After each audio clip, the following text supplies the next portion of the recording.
Dan pemirsa, untuk mengetahui lebih lanjut terkait peristiwa tersebut, kami sudah terhubung dengan Wakasat Reskrim Polresta Banyumas, AKP Beni Timor.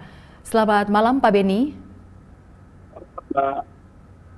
Ya, bisa mendengar suara saya Pak Beni? Bisa. Baik. Dengan suara saya. Baik. Nah, terkait dengan peristiwa yang terjadi di Banyumas, di mana ada insiden jembatan kaca itu pecah di wilayah atau tempat wisata yang menewaskan satu orang pengunjung. Hingga saat ini, update atau perkembangan dari kasus ini seperti apa, Pak Beni? Terima kasih. Selamat malam, Mbak. Jadi, sampaikan bahwa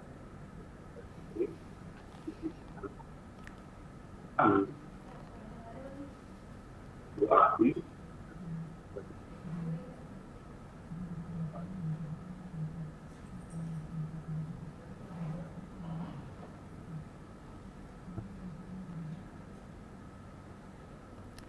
Ya, mungkin Pak Beni bisa lebih mendekat ke arah telepon seluler agar audio bisa terdengar dengan jelas di studio, Pak Beni. Baik, baik. Nah, kemudian korban jadi ada dua korban ya Pak ya? Satu meninggal dunia di TKP dan satu menderita luka-luka. Betul, Mbak. Baik. Ada dua korban, yang satu meninggal dunia, yang satu luka, dan saat ini masih di rumah sakit dan dalam tahap pemulihan. Begitu, Mbak. Berarti hingga saat ini korban yang luka-luka itu masih dirawat di rumah sakit ya Pak ya?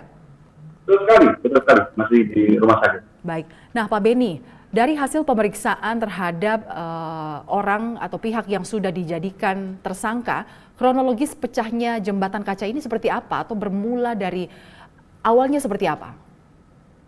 Apabila kami tanyakan kepada dua yang sudah kami jadikan TSK tersangka, Ya. pada saat kejadian yang bersangkutan tidak berada di TKP. Ya, posisi yang bersangkutan sedang berada di Tegal.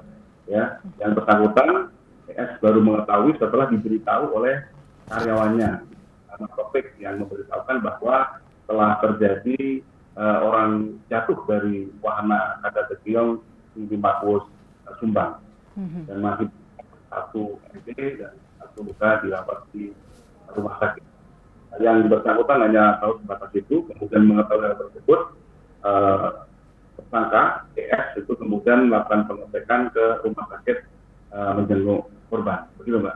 Nah, dari pemeriksaan terhadap pihak pengelola dari tempat wisata ini, apakah memang kaca yang pecah ini memang terjadi di saat ada peristiwa tewasnya pengunjung atau sebelumnya sudah ada indikasi kerusakan atau keretakan di kaca tersebut? Kami sampaikan, Pak, hasil dari pemeriksaan, memang sebetulnya memang tidak ada permasalahan ya. Namun demikian memang tanggal 25 ya, setelah pukul 7 mengalami pecah di jembatan tersebut sehingga mengakibatkan orang yang meninggal dan di rumah sakit. Nah, pihak siapa saja yang sudah ditetapkan sebagai tersangka, pihak yang bertanggung jawab atas insiden ini, Pak Beni? Sampai saat ini baru satu, yang tadi saya sampaikan, EF, ya, inisial, pelaku pengelola, sudah kami tetapkan tersangka, dan saat ini sudah penahanan. Ya, dari bergulirnya kasus ini hingga tahap pemeriksaan, apakah ada potensi untuk bertambahnya tersangka dalam kasus ini?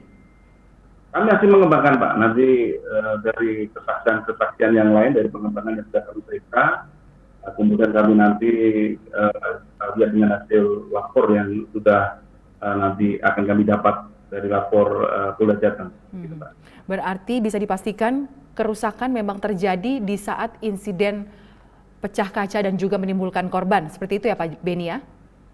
Kurang lebihnya seperti itu, hasil dari pemeriksaan saksi yang sudah kami periksa. Nah, dari ahli, memang apabila tidak dari struktur kacanya, memang ketebalan kaca ini kan sangat tipis sekali, Mbak, 1,2 cm ya. Nah, kemudian safety daripada keamanan daripada jembatan ini memang terlihat tidak ada. Kemudian di pintu masuk wahana, nah ini juga tidak ada rambu-rambu peringatan atau himbauan kepada pengunjung yang akan masuk. Gitu kan. Jadi ketika pengunjung masuk, mereka tidak tahu apa yang dilakukan, yang tahunya yang mereka jalan masuk ke wahana. Jadi tidak ada pemberitahuan atau himbauan ataupun larangan bagi wisatawan. Jadi benar-benar para pengunjung di tempat wisata ini tidak mendapat panduan tentang faktor keselamatan. Nah, kemudian Pak Beni, pasal apa atau jerat hukum seperti apa yang akan diterima oleh tersangka dalam kasus ini? Ya, Mbak, dapat kami sampaikan terhadap tersangka, kami jerat dengan pasal 359 atau pasal 360 KUHP. Karena kelalaian menyebabkan matinya orang, ya. Ancaman 5 tahun, ancaman 5 tahun. Baik. Kemudian imbauan dari pihak kepolisian, dalam hal ini pihak kepolisian di Banyumas terkait kasus kematian pengunjung dan juga ada menderita luka-luka terkait dengan pecahnya kaca jembatan di tempat wisata The Geong. Apa imbauan dari pihak kepolisian baik kepada pengelola dan juga kepada warga pengunjung di lokasi wisata ini? Baik, Pak. Kami selalu mengimbau kepada masyarakat, wisatawan yang akan bermain ke wahana, benar-benar harus melihat dan perhatikan terkait dengan keamanan dan keselamatan. Dan yang kedua, perhatikan himbauan, kemudian aturan-aturan pada saat wisatawan mengunjungi daripada wahana tersebut. Jadi harus memperhatikan keselamatan daripada keamanan wisatawan sendiri. Begitu, Pak. Baik, terima kasih atas waktunya Wakasat Reskrim Polresta Banyumas AKP Beni Timor. Salam presisi. Salam presisi. Terima kasih, Mbak.